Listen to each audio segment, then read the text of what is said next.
dadka meesha fadhiya anaa ugu daaweyn baan u malaya ana weli ma daalin ayaa daalay dadka magaalada usaa daalay saaxiibkay xaaf wuxuu yidhi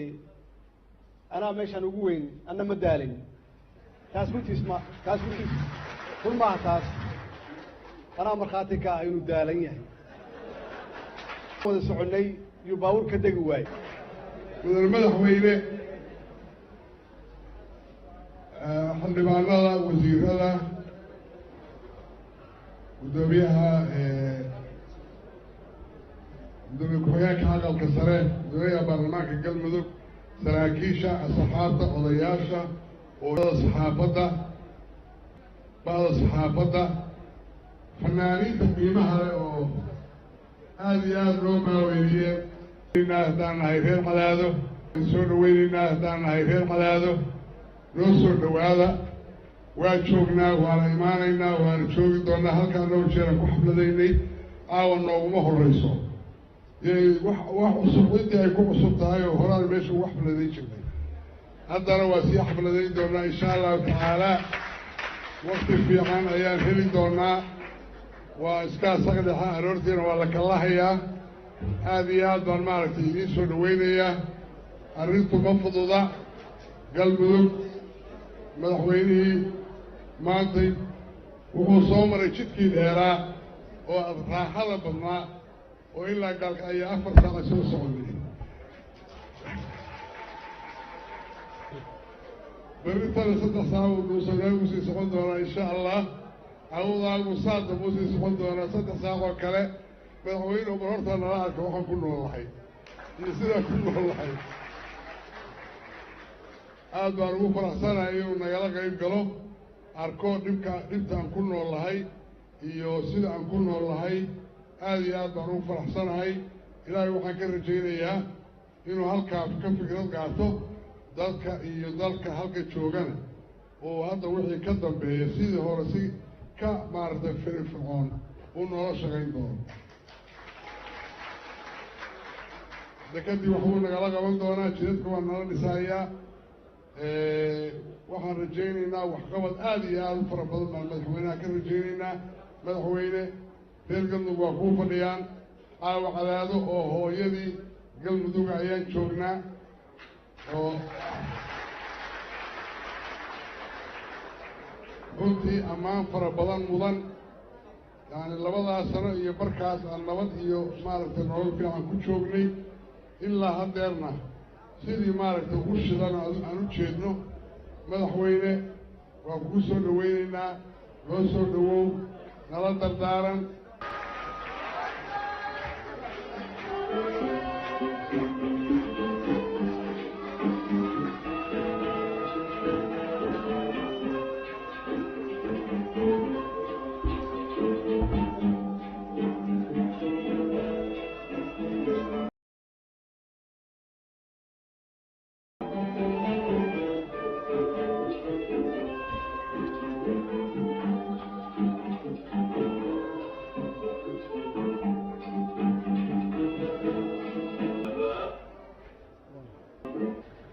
بسم الله الرحمن الرحيم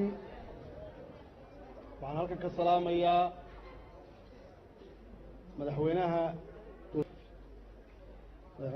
mudane xaaf madaxweyne ku-xigeenkiisa golihiisa baarlamaanka iyo guddoonkooda golaha wasiirada ee federaalka oo ila socda xildhibaanada labada aqal taliyaha ciidanka salaadiinta halkan nala joogta culamaa udiinka dhalinyarada dumarka kooxda hawlada waa beri ma maqlaysaan kooxda hawlada waa beri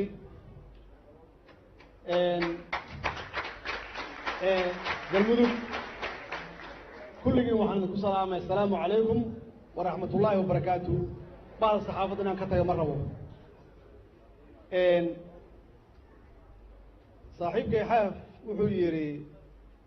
anaa meeshaan ugu weyn anna ma daalin taas runtiis run maaha taas anaa markhaati ka ah inuu daalan yahay shalay maraan wada soconay yuu baawur ka degi waay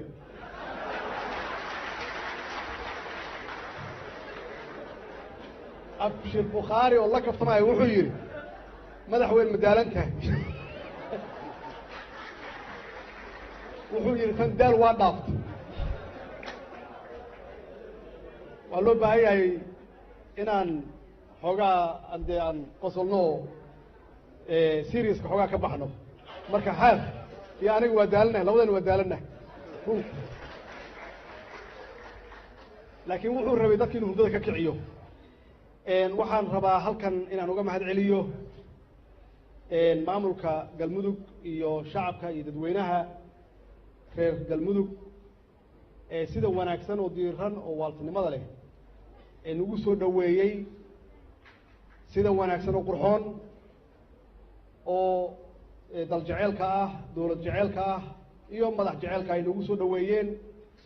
marna waxaanan iloobeynin tuulo walba aan soo maraynay magaalo walba aan soo maraynay waxaa taagnaa caruur iyo ciroole yaa taagnaa oo aan hubo inay ka dhex inay runtii ay lahaayeen meherad iyo shaqo ay lahaayeen laakiin jeceyl ay noo qabaan inay og yihiin inaan soo soconno ay jidadka noo taagnaayeen saaka laga bilaabo aroorta hore ilaa markii ugu dambeysay waan halkan nimid oo qoraxdu dhacaysay oo aad noo taagnaydeen aad iyo aad yaan idinkaga mahad celinaynaa sidaas wanaagsan oo waaltinimada leh oo aad noo soo dhaweyseen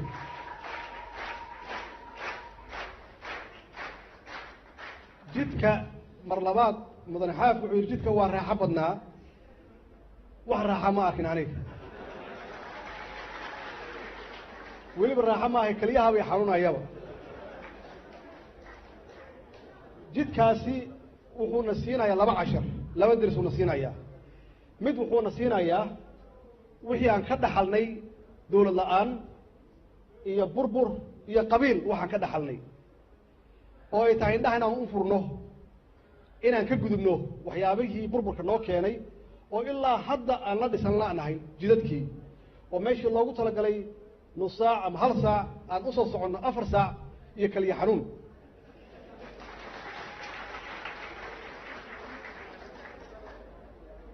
waxaan kale oo aan ka baranay inay tahay inaan isxilqaanno oo aan u istaagno inaan dib u dhisanno oo aynan fiirsan maalin walba taako aan dhisanno maalin walba taako waxaa laga yaabaa intay rabta ha qaadato markaan isku tashanno oo aan isku kalsoonaanno oo wixii aan hayno kan ganacsadaha ah kan shaqeeya kan reer miyiga ah dawladda iyo caalamka wax alla wixii ay noogu deeqaan aan jidkaas ku dhisanno waxaan qabaa inaan gaari karno meesha aan doonayno inaan gaarno si uu jidkaas sida dhabtaa uu noogu noqdo jid raaxa loogu socdo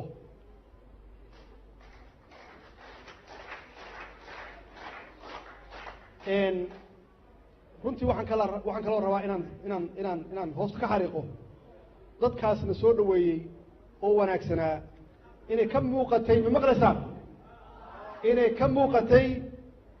adkaysi fara badan oo qaarkood laga yaabo inaysan quraacan inaysan biyo haysan inaysan qadayn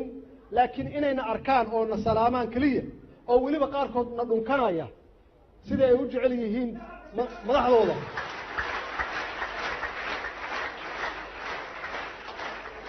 waxayna gelinaysaa diilo cusub inaan aada u shaqeyno inaan ka naxno inaan maxaan ku ihahdaa aan la seexan oo habeen iyo maalin aan dadkaas u shaqeyno oo naga rajeynaya inaan mustaqbal wanaagsan iyo horumar aan gaarsiino socdaalkaygu runtii wuxuu ahaa socdaal aan ku macneeyey socdaal nabadeed iyo socdaal dib u heshisiin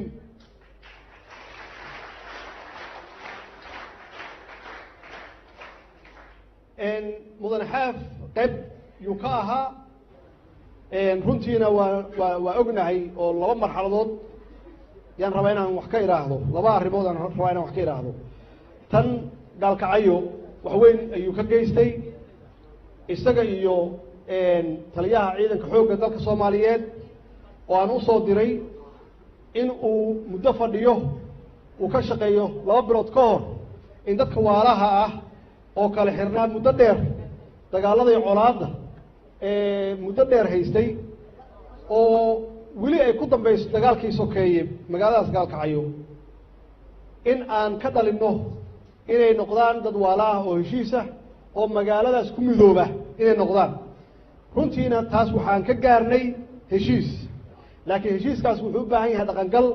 dhaqangalkiisana waa gaaraynaa insha Allah hadduu Ilaahay yiraahdo heshiiskaas ma bilaaban hadda heshiiskaas wuxuu bilowday 2011 markaan anugu prime minister ka ahaa 2 dhib baa dhacay mid wuxuu ahaa Gaalkacyo ka dhacay maamulka Galmudug iyo Puntland iyo maamulka Galmudug iyo markaas maamulka jiray oo ahaa Himan iyo Xeeb oo cadaada ahaa xaruntiisu ay ahayd cadaado arrintaas runtii laguma guulaysan laakiin bilaaw yahay laakiin hadda waa naga go'an tahay inaan dhammaystirno hadduu eebbe yiraahdo aan ku bixinno juhdi waqti iyo dhaqaalaba aan ku bixinno si magaaladaas dhibaataysan oo qadiimka ah oo taariikhda leh dadka waalaha oo degan ay u midoobaan ayna wax u wada qabsadaan horumarkoodana uga shaqaystaan laakiin tii Galmudug iyo Himan iyo Xeeb waa ku guulaysanay maxaa yeelay waxaan u soo dirnay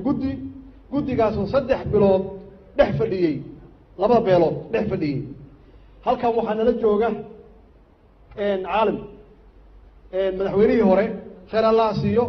oo runtii door fiican ka qaatay hadduusan isaga ahaan lahayn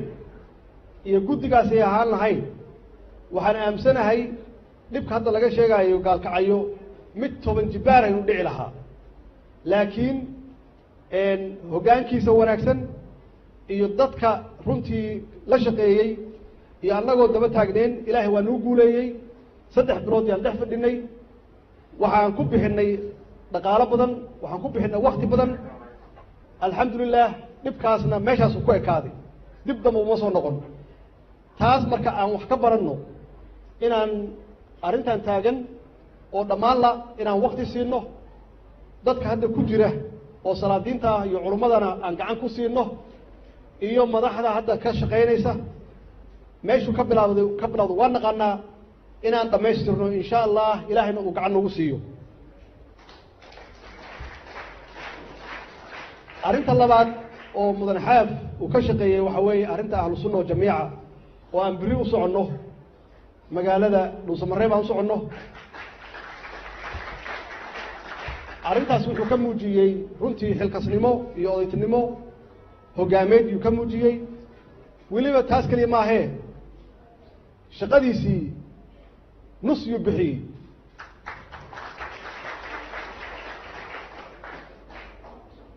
ma aqaan wuxuu samayn doono wixii hadda ka dambeeya laakiin wuxuu ku doorsaday dadkiisa inuu mideeyo gobolkiisa inuu mideeyo ku doorsaday waana waxa qof walba mas'uul laga rabo oo ah inuu taariikh ka tago legacy ka tago oo la yiraahdo xaaf intuu joogay muxuu sameeyay wax kasta waxa ka muhiimsan haddaad dhiig baajiso haddaad dad waalaha heshiisiiso haddaad mustaqbal u samayso yaa wax walba ka muhiimsan waa ku mahadsan yahay walaalkan xaaf insha Allah taariikhda qoraysa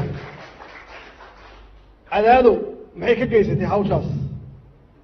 degmadan iyo magaaladan cadaado iyada naftigeeda dib u heshiisintaas qayb weyn iyo ka qaatay dadka degan maxaa yeelay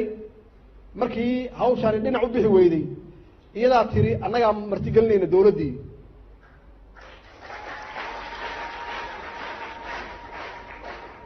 intaasna wax dhibaato u dhacay ma laha dowladdu waa ku shaqaysay waana ku mahadsan tihiin meel fiican iyo wax soo gaarsiiseen idinkana taariikhda idin qoraysa insha allah hadduu ilaah yidhaahdo magaaladan taariikhda qoraysa iyo dadkeeda insha allah kolleyba wixii hadda ka dambeeya waxay noqonaysaa sidii aan gobolkaan u dhisi lahayn dowlad goboleedkaan u dhisi lahayn wax alla waxay u baahan tahay oo qarankeena aan gacan ku siin lahayn jidkaas ugu horeeyana aan dhisi lahayn si dhaqaalaha iyo dadka isu socodkooda uu u fududeeyo hadduu eeba yidhaahdo idinkana waxaan ka codsanaynaa inaad waddaan halgankiinnii wanaagsanaa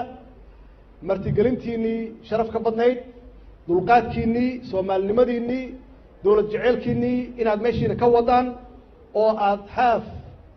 oo aad arkaysaan inuu ka tanaasulayo isaga naftigiisa xilkiisii intiisa badnayd aad gacan ku siisaan in dowladda galmudug ay lugaheeda ku istaagto annagana federaalka qayb weyn ayaan ka qaadanaynaa waa mahadsantihiin walaalayaal haddana waxaan kusoo gabagabeynaynaa inaan shahaadooyin bixinno oo abaalmarina shahaado sharafyo oo abaalmarina waayahay markaana waxaan u yeelayaa maamo kale oo ah maamo xaawo abtidoon keliya maamadaas waxaa lagu xasuustaa camalka soomaaliga ee masuuliyada ka ciyaara waa maamada gacanta ku haysa ee mar walba sida weysanaa marka hidahay caanaha siisay waa maanta caanaha siisay daangada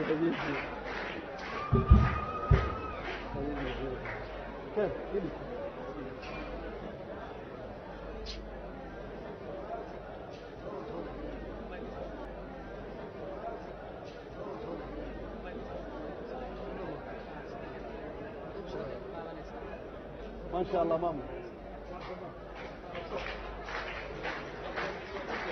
أنا ما تبغى يا أنا ما تبغى يا هذه ما شاء الله